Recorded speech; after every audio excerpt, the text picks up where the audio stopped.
In this tutorial, I'm going to show you how to install a printer on your district device. First, go to Google Chrome.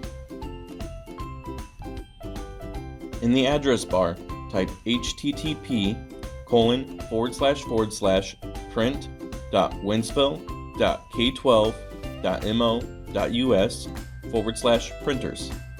A link will also be in the description. Here, all of the printers are organized by name of the building. Scroll until you see the building that you would like to install a printer for, and then they are organized by room number. Go ahead and click the link, click Open.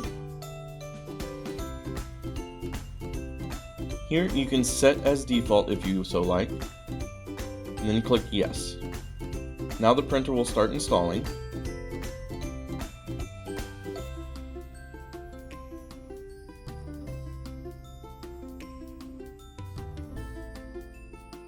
And hit OK to complete. If you have any issues, please put in a work order at http://helpdesk.